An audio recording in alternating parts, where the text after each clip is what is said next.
Good afternoon, ladies and gentlemen. Sorry, we are the last session for today, but we will try to make it as quick and easy and fantasy as you would like. Uh, our session is we will talk about the ocean observation in Africa and how we could help this for sustainable development. I'm Susan El-Gharabawi, the Vice President of NIOF and also the Vice Chair of IOC Africa. And it's my pleasure to be your moderator for this session. First panelist with us today will be Professor Hamouda. He is the President of the National Institute of Oceanography and Fisheries of Egypt and also the Vice Chair of IOC UNESCO. Professor Hamouda, from his expert, will talk about the current challenges toward the ocean observations in Africa.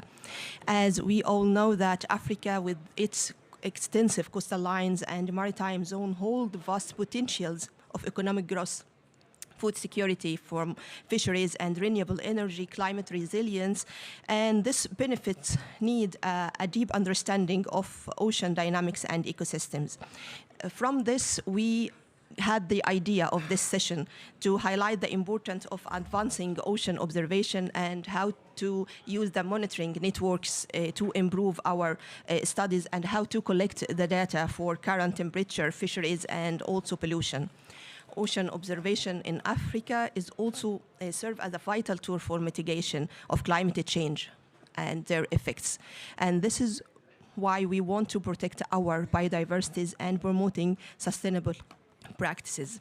For this reason, we had a lot of challenges. And as we know, Africa is one of the priorities for the UN. And we will find from this sector, Professor Hamouda will talk to us about the challenges toward the observation in Africa. Please welcome him.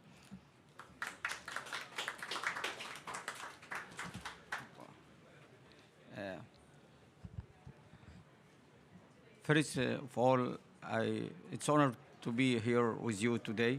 And I need first to say thanks for Scripps, Professor Margaret, and also WHOI, Dr. Peter, and also thanks for Rama and Vladimir for support us about working support to some challenge toward Africa.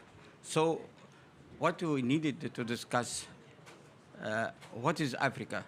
Africa has about 54 countries and about 38 countries along the shore. And the population of the country about 1.5 billion. And we have about also 30% from this population along the coast. So the main point we need to discuss, what is the target of the observation, what we needed the observation. We have a many challenge related to understand what is going on for the observation about the shore. So we can go to the next slide. So from with working with IOC Africa, we put about 9 priorities. The ocean observation will take the place about the number 6, which will put it in the priority about the roadmap, which will be established in the conference we established in Cairo last year. So this is the roadmap. We are putting the observation related, what is important of the observation. We have many challenges about the sea level rise. We have about the climate change and the change of the environment. We have a biodiversity change. We have also coral reef, which will be highly economic for the tourists for many countries in Africa, which will be under disaster and will be under focus about related to the acidification of the water. Second slide. So what we can discuss now, we can say what is ocean observation. We'll put it the ocean observation, which priority number 6. We have ocean indicated challenge, and we can define what is the gap we have in Africa. And the last point, what is the program of priority. So as you know, what we needed for Africa, we needed to transfer the technology. We needed to transfer to build the good expert about understand what's going on. So we can challenge, we have a good program for IOC about the GOOSE program. We needed also the challenge to increase the knowledge and the skill about the science of Africa. So we needed to be independent. We needed to know, we don't need to give him what is you needed to eat, but we needed to tell him how we can catch. This is the main point we needed to start about African science, and it changed the skill and the knowledge about the sciences of Africa. The third point we needed to change the humanity relation towards the ocean. We don't know, we needed to stop all the negative activity which will be affect about the environment and the ocean. The last point, which is very important, we needed to transfer the technology. So we need, it's very important to transfer technology to understand all the scientific, what we are needed to do it in the future, how we can build the program and we can understand what's going on. But what is we don't have? We don't have a good network about observation. Only for Alexandria and Egypt, we have a lot of data for more than 40 and 45 years ago. So we understand the risk which will be exposed to Alexandria, which will be represented in the previous COP, which will be Prime Minister Johnson's talk about that. So from this data, we can understand what is the risk related to the delta and how can much this is affect about agriculture and will be destroyed, and many area of agriculture area related to the invasion of the saline water, related to increase the sea level rise. So will be destroyed many area, which will be about affect about more than 3 billion Egyptian, which will be in the delta. So the gap that we have, we don't have a real data for the African country. So we needed a standard format for all the African country, and we needed to build the building capacity about that. Also, what we have a gap also, we have what is the essential observation we can be start for the sea level rise, for a value about the environment parameter. We needed to we focus about that. So we needed to build the standard format for all the African country. So that format we don't related establish exactly, because we have many program about observation. So each program has special regulation and the special fund will not continuous. So what we needed, the continuous finance for the establish one program like the goose to be establish all the data and collecting all the data, and will be returning back to each country along the coast to understand what is going on. What also we needed to transfer about the modeling, because if you don't have real data, we don't imagine what is the future, what is the scenario of the future, because we don't have real data to don't understand what is the output of this real data. So what you needed for the modeling, we needed to understand what is the modeling, what is the perfect modeling we needed, what is the real data we needed to put in the modeling, so we can imagine what is the level which of the sea level rise will be exposed related to the shore, related to the invasion of species, related to the change of the pH of the salinity of the along the all the African country, and also, as you know, the African country, it is a huge amount of natural resource in marine, and all the country will in the world coming around the African country catch fish, and also natural resource for the mineral exploration will be started, which will be started the negative impact about exploitation, which will be started now. And the second point, we needed also to mitigate the hazard of any activity which will be effect about related to African coast. As you know, the climate change is not related from the African country. All the African country is not, it is a development country. You don't have enough finance. So we needed a good program, which I talking, which last time in IOC, as a vice chair in IFAG program, we needed a huge amount of finance, not for regular employment. We needed this finance for some program for will be building capacity of all the African country. This is the main target we are working about that. This is my target for me as the head of Group 5 of IOC Africa. So we needed to build the building capacity. This is a red line. We need not accept it less that. Not needed this money for the regular, for the employment. This is a main challenge for me. This is, we need working about that. So we can go to the program priority about that. We can develop the network of observation. We are IOC support that and different program for that biochemical and ecological program.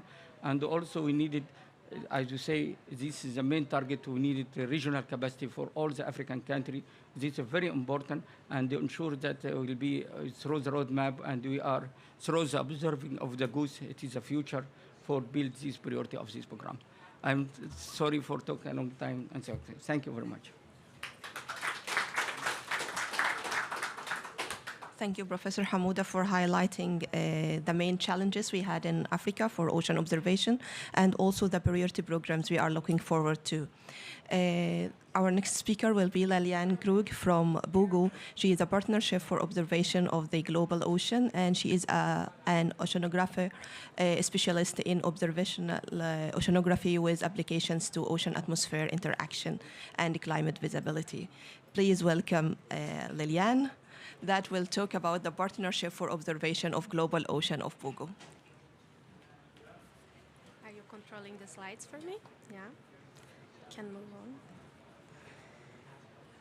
Hi. Good afternoon, everybody. Thank you for having me. I don't think I need to tell you, everybody here present in the room, the importance of the ocean as a means to make this an inhabitable planet for us, a source of inspiration and shared resource for the entire humankind.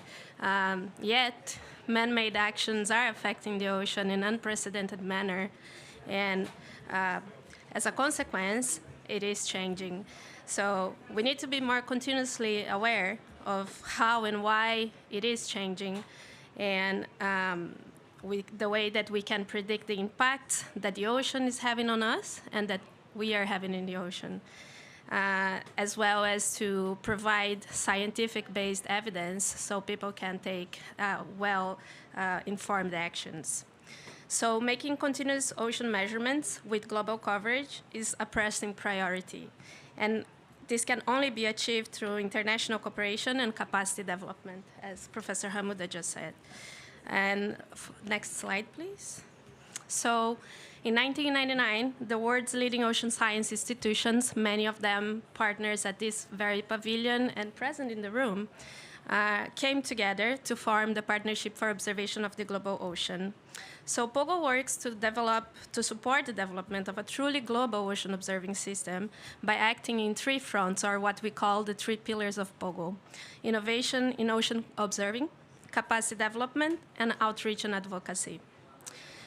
Along the years, and with the advancement of technology, our capacity of observe the ocean has much improved, but there is still a lot more to do. When we see a map of ocean observing with all the Argo floats and with all the gliders and ROVs and many other instrumentation that we have available for us now, we still have a large gap precisely in ocean and coastal waters of developing nations.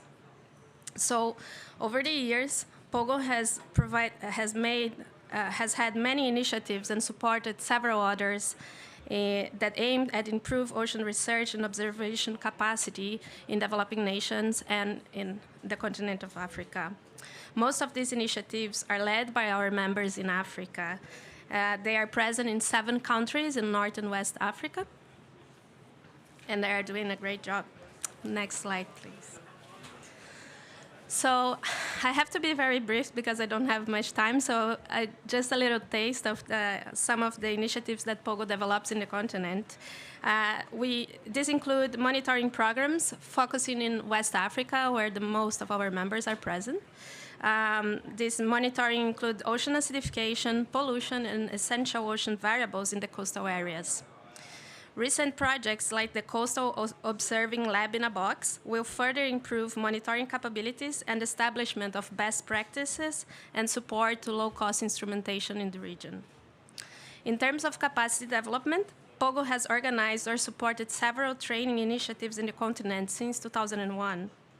The photo above, in the second photo here, it's from our latest training concluded this 25th of November in Togo, and it gathered 20 early career researchers from 5 countries in West Africa. Trainings in the region also included a successful shipboard training program on board Niomar's research vessel Bayabona, and a hybrid training in Mozambique that aimed at interinstitutional exchange in the Western Indian Ocean. As for outreach, this year we completed the Collect project, which turned over 400 high school students from 10 schools in 6 African countries plus Malaysia into citizen scientists. They followed scientific protocols for sampling plastic pollution in their backyards and perceived a general increase in well-being and environmental consciousness.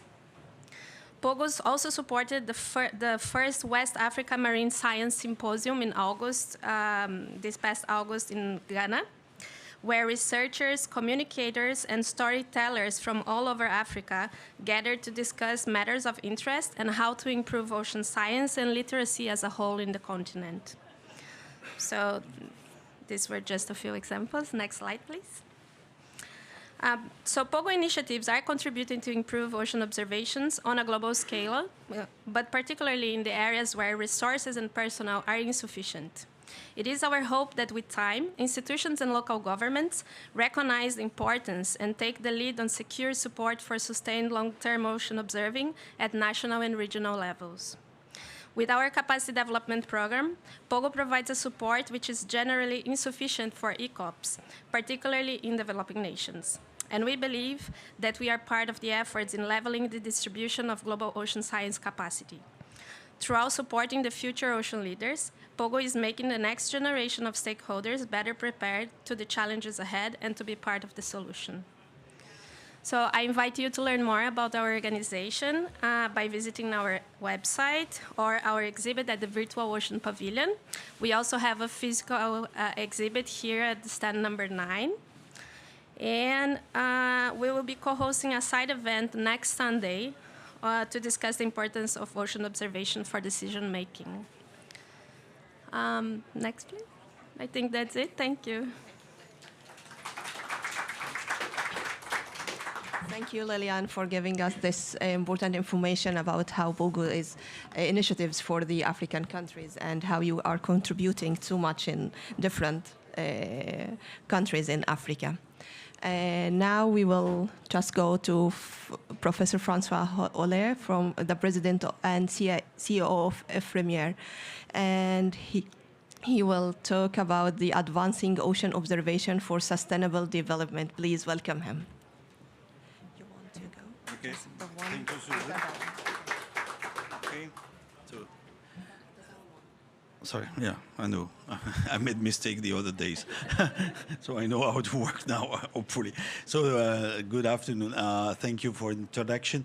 I will speak about 2 different things. One is about the experience that we do have in monitoring coastal ecosystems, marine ecosystems in France, but not only in the mainland, but also in the overseas territories.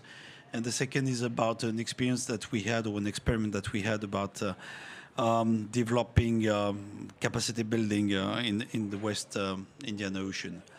The first thing I would like to underline is that we are deeply committed at IFREMER to develop an integrated ocean observation system in France and worldwide. So we are part of POGO, we are part of GOOSE, and we are presently in France trying, and I will try to illustrate it briefly, trying to bring together all the different observation systems that we do have, because there is a sort of complexity in the different networks, observatories, and other tools and instruments.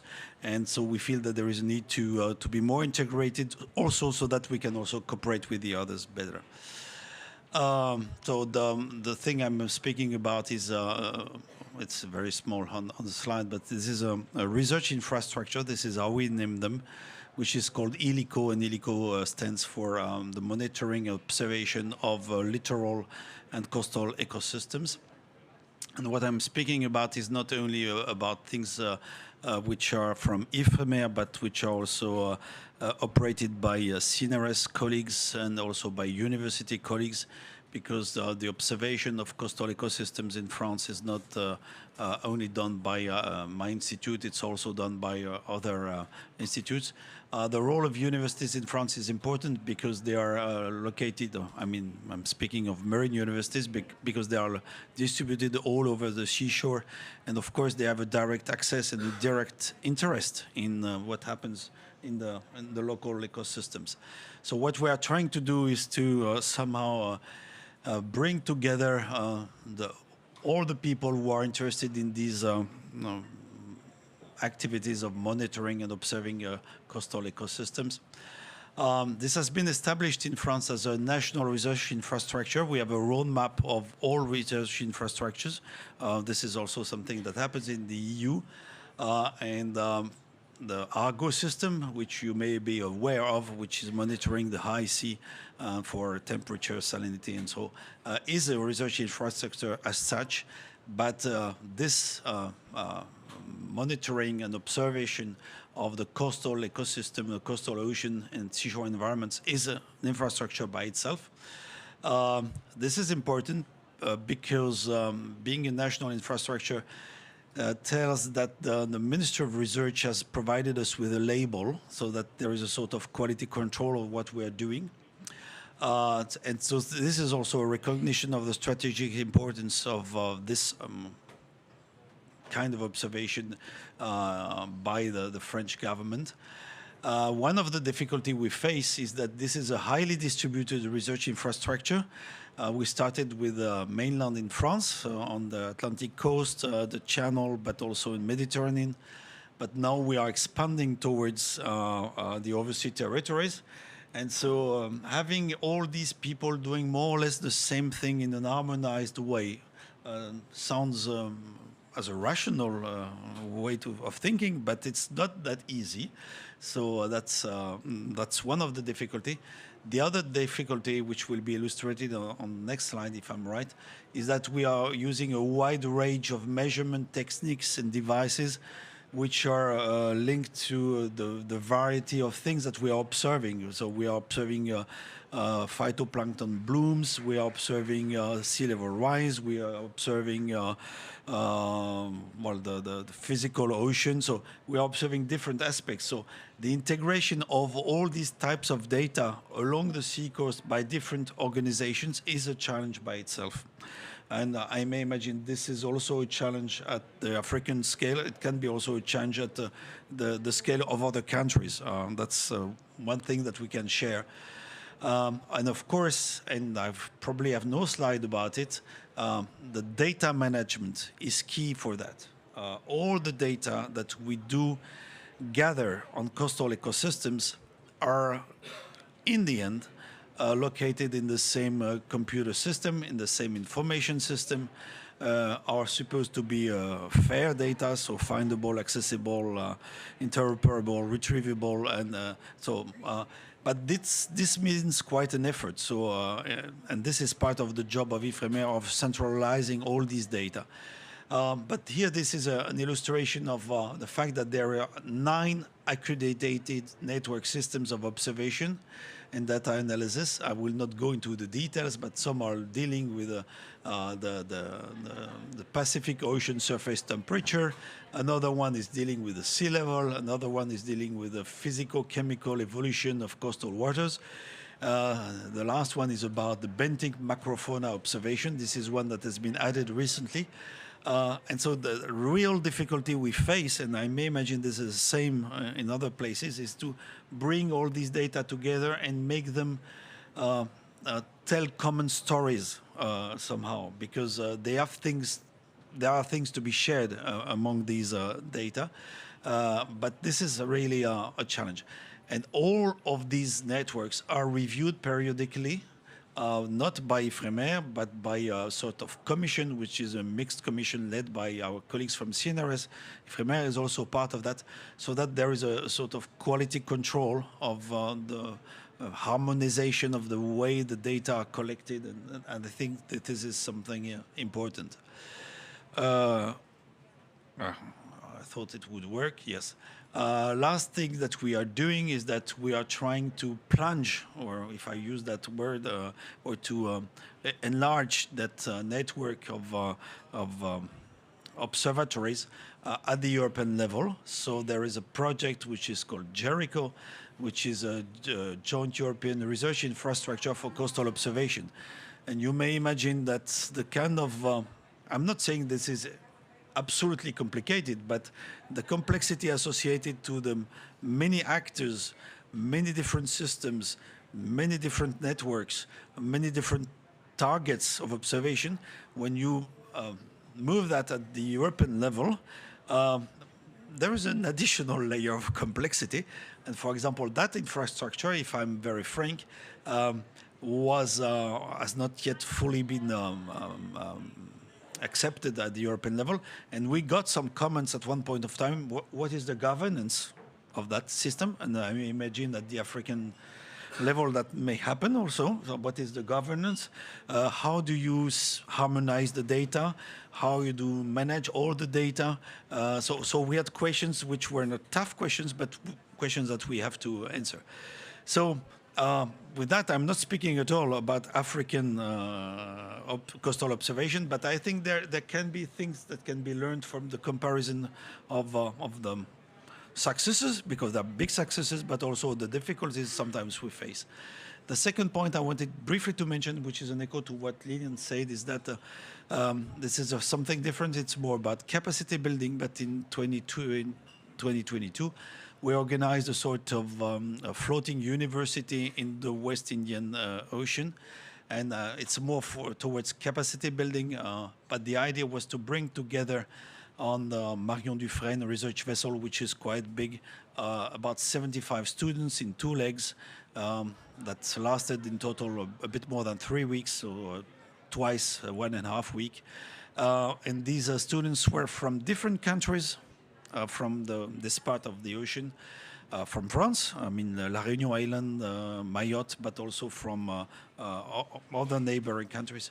They were from different disciplines, not only future ocean scientists, but also social scientists, but also arts, students in arts, and also students who are going to be future sailors or future mechanicians on board. And so I think this was important because this brought that kind of community. They not only shared knowledge, they not only were trained to observe the ocean, but they also learned that there are different people, different professionals that are working together on the same boats, and on the same objectives. And this was quite successful, a bit expensive too, but so that's those who participated to this cruise these 2 cruises were very happy. We would like to replicate it, and I feel there would be areas where there could be some common interest. I know that Guillaumard has also done things like that, more or less, but I think along the West African coast, in the Mediterranean, probably there would be scope for some joint initiatives. The main problem is to have a large research vessel, and Marion Dufresne is a large research vessel, which is also doing logistics, which is the reason for which it was possible to do that. So briefly, that's all. Thank you so much, Francois, for sharing with us your experience and what FMER have done for data management and also capacity building, which is very interesting. And now it's time to have Dr. Matt Frost he is the head of the international office at Plymouth Marine Laboratory and a senior leader with over 25 years of experience. So, and he is also a UK National Decade Committee member. So please welcome Dr. Matt.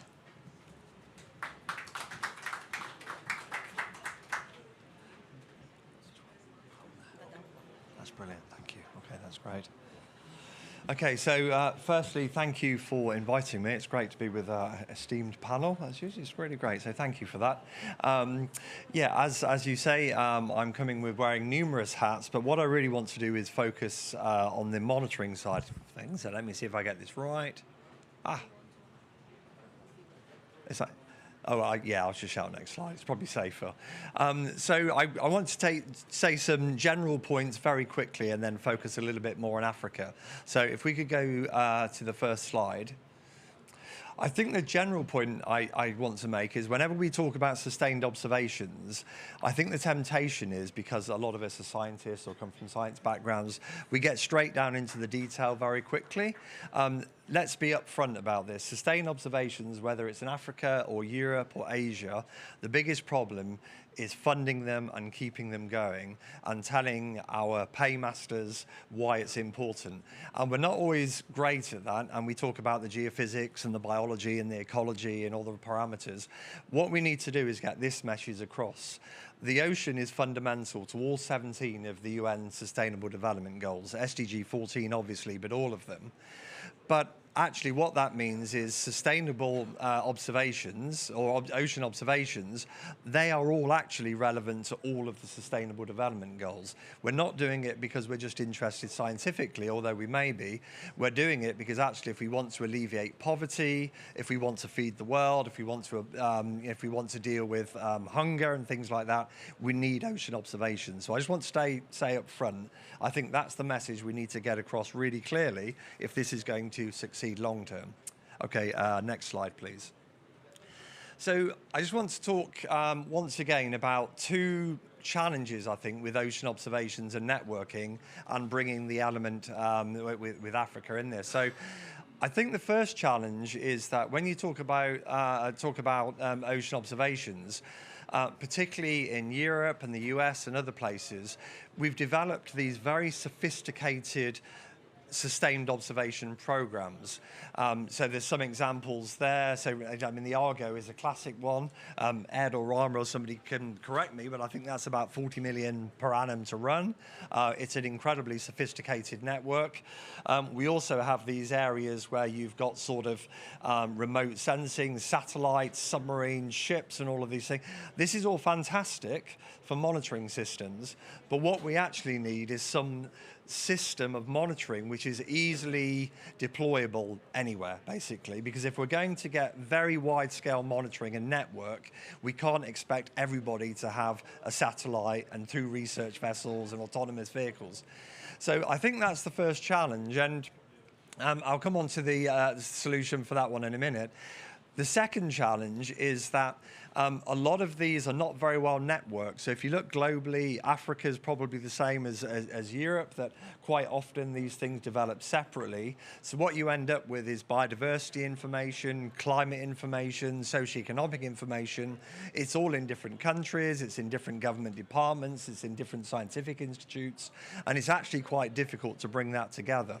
So I would say these are the two challenges that we face. So I'm going to just briefly take them one by one. So the first one, in terms of these large-scale, sophisticated and expensive sustained observations, there are ways around that, and we can develop now. We have technology so that we can get sustained observation systems that are deployable pretty much anywhere. And a good example is the Global Ocean Acidification Network. And this going in a box is a really good example of this. So this is a low-cost kit. So basically what you have is, if you want to look at the effects of ocean acidification, and that's something that is affecting the ocean across the world, yes, you can have really expensive kit and you can have experts and a lot of people working on this, but this is a way actually where I think it's about $60, $70. You can buy this kit and it's deployable anywhere. So it's a very easy thing to roll out. So that's just one example. I don't have time to go into any others because we don't have very long. But I think this is something we really need to think about. How do we develop sustained observation systems using citizen science, using cheap kit, that we can actually roll out everywhere so everybody can develop these systems very quickly? I'll just quickly say something now about the networking element. So next slide, please. So this is something that I'm involved in. So I'm chair of something called the World Association of Marine Stations. And we actually have an atlas, which you can see here with all those dots on. If you want to go to the website, I can give you, I thought I'd put the URL on, I haven't. So go to the website, type it in, and you can see where there's about 860 marine stations on there. And we're collecting all of the information, all the world's marine stations. The reason being is that's where most of these long-term observations are occurring.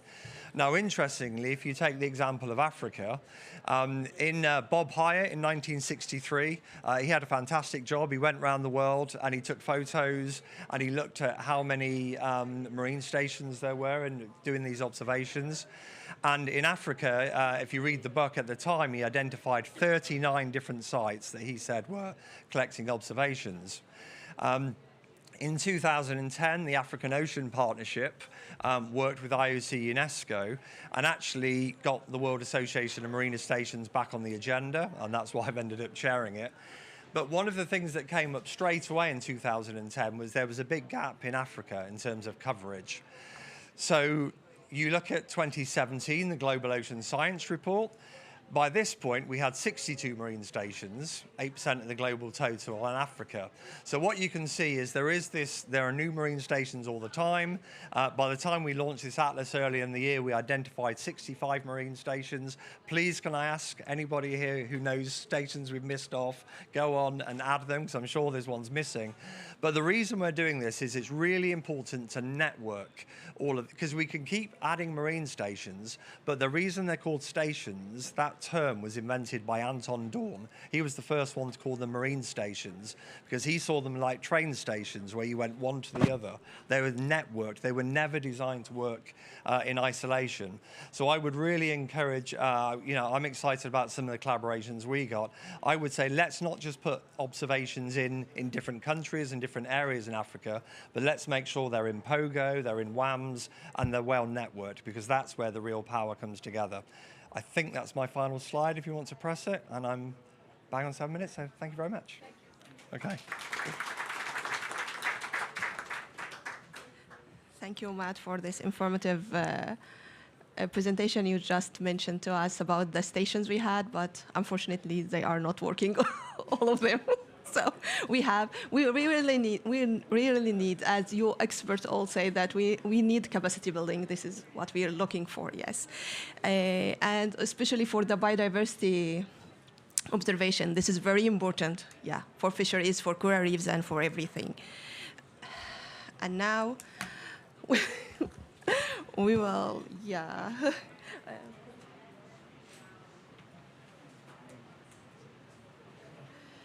Now we will have with us Dr. Rama. He is the director of the Ocean and Climate Policy and the senior advisor of the president of WHOI. Dr. Rama, after you had seen these presentations, we want your idea about what are the long-term goals and visions for advancing ocean observation in Africa. After you heard all the people talking about Africa and their experience, so how you help us in this? Thank you, Susie. First of all, let me thank you and NIOF for the opportunity to be present here. And my thanks go even farther back than just the invitation to be part of this panel. When Margaret and Peter and I decided that we're going to have this ocean pavilion in Sharm el-Sheikh, we did not really know the amount of challenge that the operation involved. And as we were talking, Margaret suggested, well, why don't you talk to NIOF? You know, they are local, they might have some advice. They just did not have some advice. They have been the pillar of support to us in making the first one such a success. I want all of us to join in thanking them for that. The second thing I want to say is that I worked for 5 years in United Nations Environment Program stationed in Nairobi. But my first look at Africa was when I was part of a commissioned study on the capacity development needs for Africa on climate change. Yeah. So there are a team of about 10 of us that we went, some of us actually traveled to the countries, and many of us had worked with them online and to get a good sense of it. That was overwhelming. We had seen other parts of the world where that particular issue was very prominent, but Africa was orders of magnitude different, more complex and more needed in that realm. So when I had the opportunity to study, not study, but to work in UNEP, I decided to spend whatever travel opportunities that I have to go to African countries as opposed to coming back to New York or to Europe, as is the case with many of my colleagues, and I've learned a lot more about it. So when you invited me to be part of this panel, I immediately accepted it because of that particular reason. So what is it that the African needs, to coming back to your specific question, but before I answer that, let me first of all say you have put together a tremendous panel that has a lot of years of experience in ocean observations and why. But we need to ask the broader question about not just ocean observations for scientific purposes, which of course, as all of our colleagues have talked about, are immense and needed, but in the context of climate. We are here at a conference of the parties meeting. What are their needs? As we have observed in launching the Ocean Pavilion in Sharm el-Sheikh and now continuing with it in Dubai, we have not factored the ocean element in climate negotiations or in the decisions that they have taken. And when I was invited by the United Nations to moderate the first ocean climate dialogue in Bonn, I have noticed how profoundly ill-informed our colleagues, our member countries were in trying to talk about the role of oceans in climate solution. The dialogue is continuing now, and there is more interest in talking about ocean observations. Now, not only this panel, there are several other panels. Francois was part of at least a couple of them where he talked about ocean observations, and there are a lot more in the coming week. And we have, with POGO and Scripps and others, an official side event of the UNFCCC on ocean observations. Yeah. So finally, we are recognizing the role that ocean observations play broadly in this. So the official side event that we have on the 10th is more about ocean observations generally, but this is specific to Africa. Yes. Now, one of the things that our colleague from PML had talked about is about the need to make it accessible to all countries. Not expensive equipment and not expensive ship time and so on and so forth. So that point is taken up, and I'm going to be a little bit provocative here.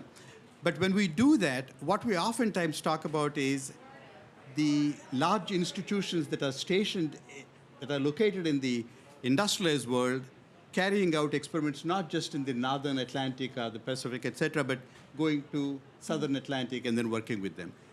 As we all know, that in itself is not going to be a solution. We need to have countries in those regions being part of that exercise. And I was part of the Intergovernmental Panel on Climate Change. And one of the things we discovered early on is that unless we bring these scholars from the developing world to understand firsthand what they need to do, we're not going to be able to really have the kind of epistemic community that's able to incorporate and internalize these decisions. So apropos Africa, the vital need, as we have seen more broadly of ocean observations in the context of climate, is very much evident. It's very much evident. And here I want to ask you another question about the potential economics opportunities that could arise from this ocean observation. We need to talk to the government to tell them you will get benefit, economic benefit, if you go for observing the climate or the climate effects. So what's your idea about this? I mean, you all know about this Dubai Ocean Declaration, and and the latest signatory, thank you, Margaret, is Vatican. So we have now 123 signatories, and one of the things that we pointed out in that is, again, the need to use this ability to help countries, particularly in the developing world. Africa clearly is that, in incorporating this knowledge in their nationally determined contributions or national adaptation plans. Yes. So what we do by having this knowledge, this information, is you're able to then say, okay, these are our needs, and we are reflecting them in these various documents that the climate negotiators might want to play, and then we want to be able to work with it. So your question is very apropos, this particular setting that we have. But I want to say one more thing. We talked about POGO and Goose and other entities that bring in these, and of course IOC, helping countries more broadly, and you are of course part of the IOC Yes. yourself. We need to expand the community from the scientists that are represented in these bodies to also bring in the foreign policy experts and more broadly the environmental experts. Yes. Those are the ones representing the countries in these negotiations and taking the floor oftentimes. So the more we do at the national level in integrating these across the board, the better we would be served, the better Africa would be served. Yeah. Thank you, Rama. Thank you so much for your contribution. And now it's time to have Professor Margaret Leinen. She is the director of Scripps Institution of Oceanography and a vice chancellor for marine science of University of California at San Diego. And she also the co-chair of the Decade Advisory Board. And Professor Margaret, I want you just to conclude what they have said, all the estimate panelists today, and I want your idea about how the international organization how they can contribute to the advancing of ocean observation in Africa. Thanks. Thank you. Not only was NIOF critical for the Sharm el-Sheikh COP, but when we ran into problems here, Susie walked in and we said, oh, we've got this problem, that problem. She said, we know some people in the Arab Emirates too. the long hand of NIOF. What I'd like to emphasize is the extraordinary impact that I think that the UN decade is going to have on this issue. How many of you in the room participated in submitting a program or a project to the UN decade? A few hands. Okay, so you know that two of the really important questions for both programs and projects were, what is your plan for co-design? Yes. What is your plan for capacity development? Yes. And the UN was very serious about this. I was on the Decade Advisory Board where we were reviewing programs, and we sent programs back to their proposers because we didn't think they had done an adequate job of explaining how they were going to co-design and how they were going to develop capacity. So this has sent a really important message to the community that this is necessary at the highest level. Decade-long programs, important projects that are part of those programs, you have to co-design, you have to develop capacity. And one of the things that we found very early on was even if programs and projects had a plan for co-design and for capacity development, they really didn't know how to execute on that and how to engage the people that they should co-design with and how to develop capacity.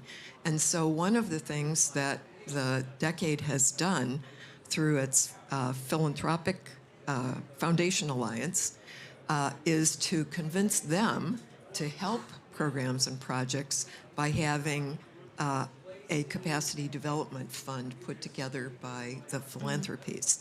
Yeah. So now those of us that had not seriously tried to develop capacity in Africa have a resource, not only for the money, but also for the expertise. So and I think this is... What you mean by strengthening this capacity, the capacity building efforts will strengthen the enhance of ocean observation in Africa. That's what you're talking about? Or yes. We could use the benefit of the ocean decade to help in this? Yes, and I'll give you an example from one of the programs that I'm involved with, the Ocean Biomolecular Observing Network. One of the first projects that joined us was Atlantico, and the Entendor station had a program within Atlantico to do cruises around Africa, stopping at those stations that had been identified by Anton Doerr and doing the capacity development for ocean biomolecular observing at those stations. So they actually used the ability of their local hosts and the local experts to design the capacity development, to do the capacity development there. So by themselves. Having people from the global local north go to the stations. So they worked with the supplies and equipment and to be reality. well trained, so they will could handle it by themselves after this. Right. And so then Atlantico became part of our capacity development working group to teach the rest of us what worked and what didn't work. So I think that's a very powerful model, and it's going to certainly help Africa. It's going to help all of the global south. I think another thing that's important in this is for us to be seriously thinking about how we can do equivalent observations for less money. So POGO has a working group that's focused on how to develop observing technology that is affordable for the developing world. And I think that if you consider the members of POGO then saying this is important, we are going to foster the development of new kinds of observing tools to do that, that's very powerful. And I think there are other paradigms. So biomolecular observing itself depends on the fact that, or takes advantage of the fact that every organism living in the ocean releases its DNA, mRNA, into and other biomolecules into the ocean, whether it excretes them or whether it sloughs off mucus or whether it dies and releases this material. And so by sampling the water rather than doing expensive imaging or expensive acoustic studies or nets, we can tell what was there, and we're working on the ability to tell how much was of the organisms was there. So in many respects, this is like the transformation that took place with cellular phone technology. Africa leapfrogged the old technology to be able to communicate using mobile.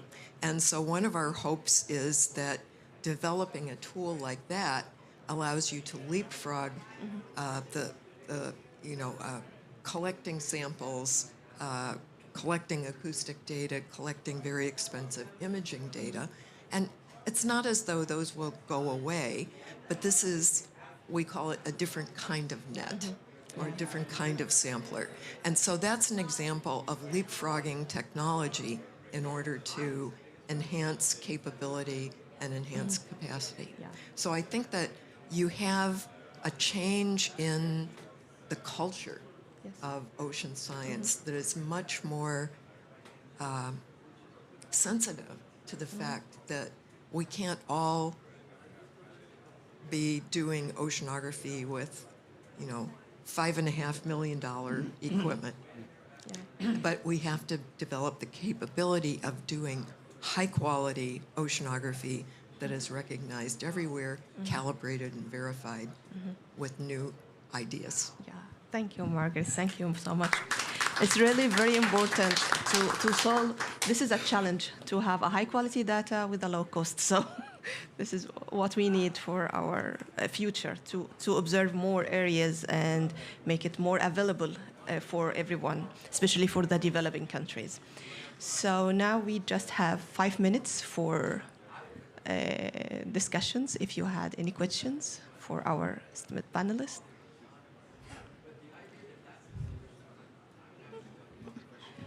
Okay. Maybe after. So I would like to thank everyone for this great discussion, and particularly Armin for you for setting the stage and asking important questions.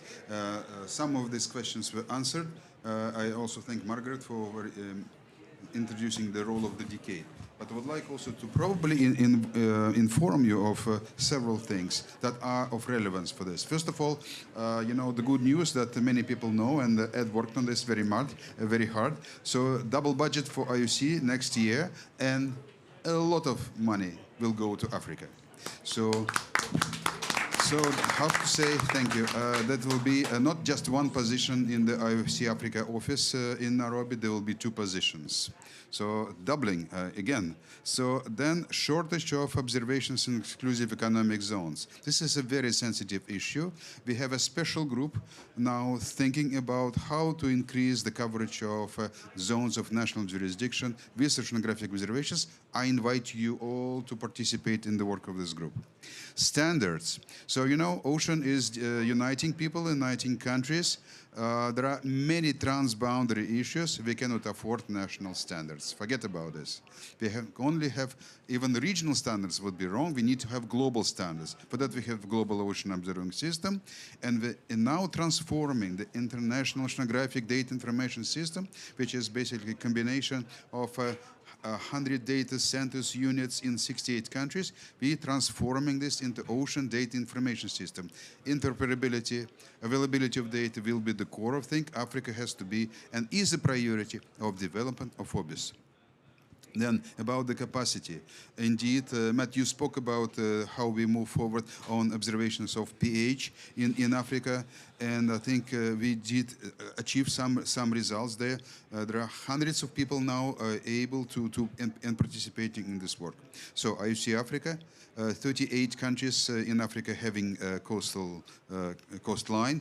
So we need to, I think, bring the last one, Liberia. Liberia is not a member of IOC. Work with Liberia, and we have all Africa there. So now, few words. IOC Africa and Goose Africa, they have to work together. We are going to review the governance of the global ocean observing system. Governance of Goose Africa should be part of that exercise. Finally, how to convince the governments to invest in observations in Africa. Once again, I spoke about this yesterday, if I'm not mistaken, yesterday, I think. So, ocean economy.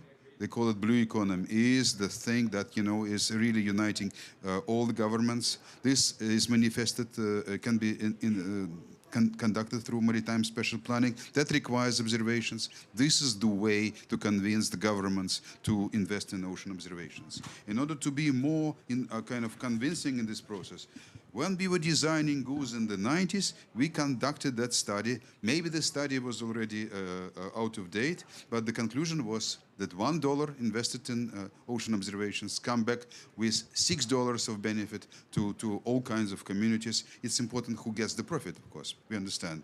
So, this discussion already started in Sharm el-Sheikh. The ocean economics is the center point of that thing. So use economics to convince the governments, and then we'll have observations. Thank you so much. Thank you, Vladimir. Thank you, Vladimir, for your contribution. Thank you, and thank you for the good news you had just announced. Thank you so much. We still have time for one more question, if you had. Otherwise, so could each one of the panelists just give us a few words before we wrap up?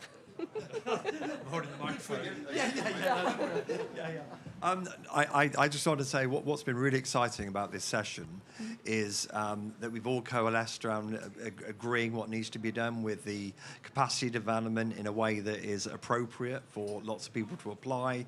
We're all agreeing that, as Vladimir just said, that it's about economics. It's about, these are big questions. So, yeah, it's just been great to hear that. I think we all know what path we need to be on. That's a really important agreement that we've come to, I think. Thank you. If I have one thing to say is that when you look to Argo, which is not coastal monitoring, there is a clear target, a clear story, so there is a strong argument. I feel, and this is more or less along the same line as Vladimir, is that for coastal monitoring, there are many targets, there are many objectives, there are many things to be measured.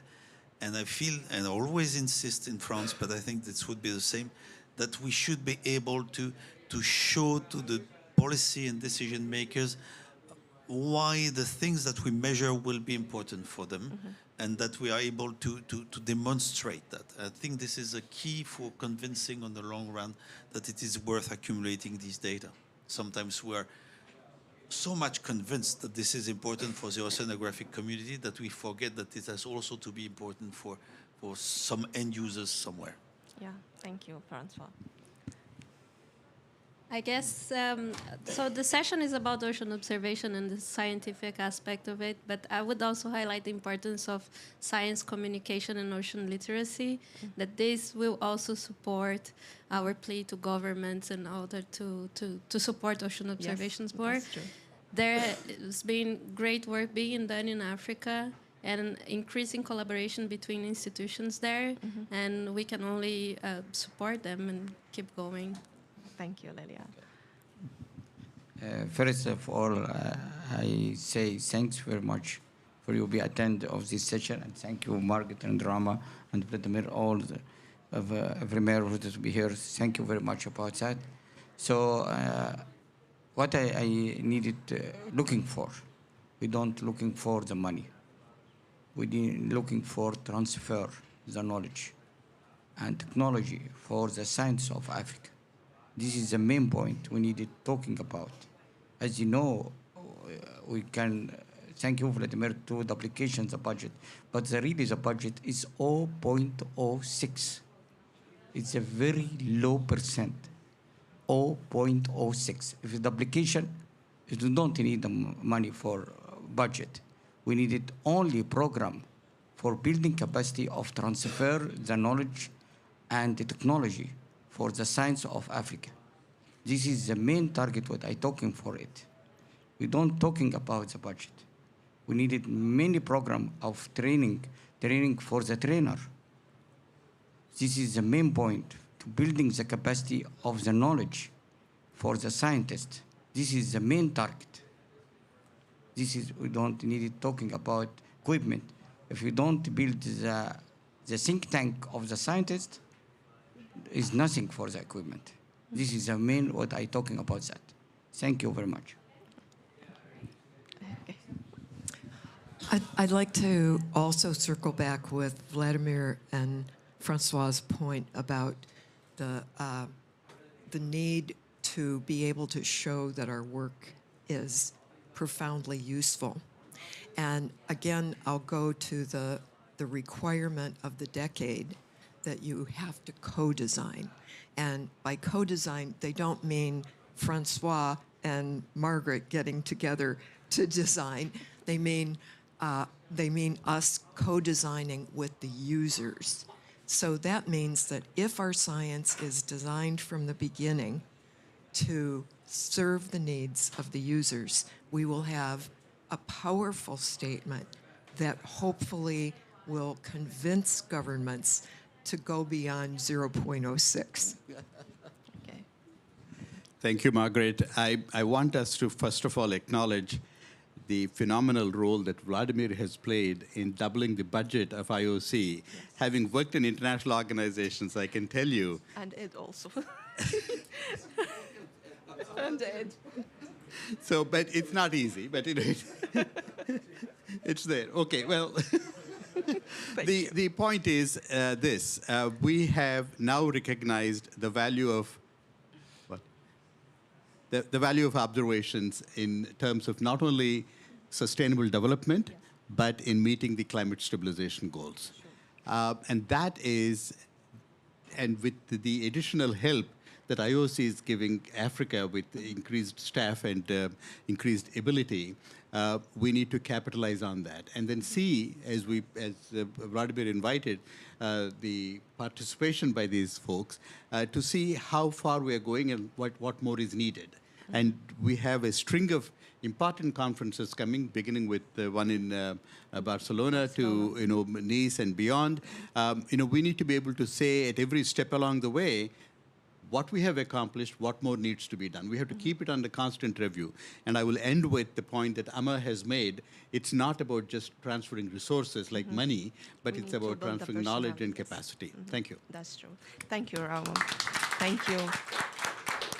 I really thank you, esteemed panelists, for accepting to be in our session today. I really appreciate, mainly from my deep heart, that accepting our invitation for this session. We really get more information, and we have to thank you for sharing your experience and what you have did before, and also your recommendations for our futures. So we thank you for keeping with us until this now. This is the end. I had the pleasure to also close up the fourth day of Ocean Pavilion. This is the last one, so enjoy your time in Dubai and see you tomorrow. Thank you so much. I just want the panelists to have a group photo with us.